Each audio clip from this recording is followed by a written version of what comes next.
नमस्कार, मेरा नाम संजय कुमार है। मैं कवि, कहानीकार, उपन्यासकार और चित्रकार हूँ। मैं अपनी एक कविता आपके समक्ष प्रस्तुत कर रहा हूँ। ये कविता मेरे एक संग्रह महुआ के फूल में प्रकाशित हुई थी 2007 में। अब ये पहली बार इंटरनेट पे आ रही है। मेरी कविता का शीर्षक है सिहरा हुआ आम का पेड़ और मेरा बचपन। वैसे मेरा ननिहाल जौनपुर ज़िले में है और वहाँ पे ही मेरी पैदाइश हुई थी और मेरे ननिहाल में ही ये सिहरा हुआ आम का पेड़ था। वैसे ये पेड़ अब गिर चुका है, लेकिन जब ये मैं छोटा था तब ये पेड़ बहुत बड़ा था और इसमें खूब फल लगते थे और पूरा गांव इसके आम को खाता था और हमारे घर के लोग भी इसको खूब खाते थे। तो कुछ वर्ष मैंने अपने ननिहाल में बिताए थे, तो उसी की याद में मैंने ये कविता लिखी है। कविता का शीर्षक है सिहरा हुआ आम का पेड़ और मेरा बचपन।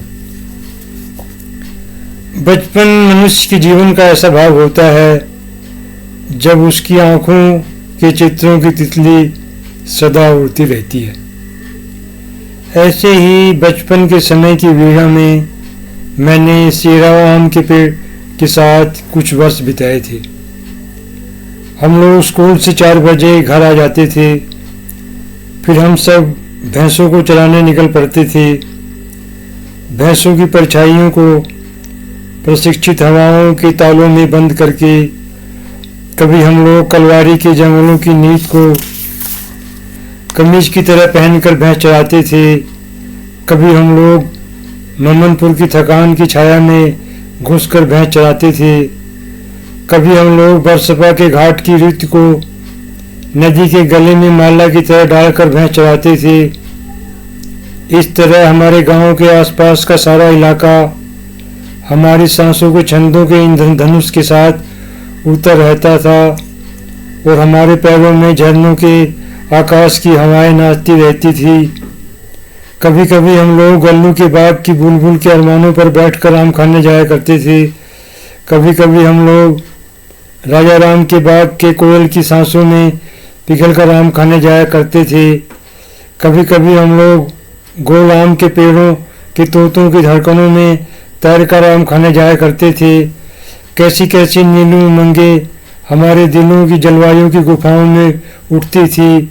आकाश में हमें उन दिनों शीतलता की मकरंद की हरी फुफकार सुनाई पड़ती थी। कभी कभी हम लोग सैगरवा के बाग की चिड़ियों की प्यास की ठंडक को महकाकर खाना खाने जाया करते थे। उस बाग में कई पेड़ थे। उस बाग में कई पेड़ आम के थे। सिहरा हुआ, मिठुआ, कठुआ, चिनिया हुआ, कई महुआ के पेड़ भी उस बाग में थे। सिहरा हुआ आम का पेड़ अत्यंत विशाल और खूब ऊंचा था। उसकी शाखाएं आकाश की थकान को मिटाने के लिए अपनेपन के तोहफे के गद्दे से सजी चारपाई बिछाती थी। उसकी पत्तियां हवाओं के झरनों के दृष्टिकोण को सहलाती थी।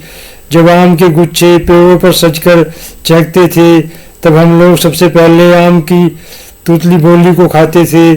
फिर आम को डंडों की खिड़की से तोड़ते थे, दाल की नीलिमा में डालकर खाने के लिए। इसके बाद हम लोग पके हुए आम खाते थे, जो भूसे के बस्ते में रखकर पकाया जाता था। वैसे मैंने अपने जीवन में आम तो बहुत खाए, पर जो मिठास की बिजली की आंधी मैंने सिहरा हुआ आमों में चखी, वैसी फिर कभी नहीं चखी।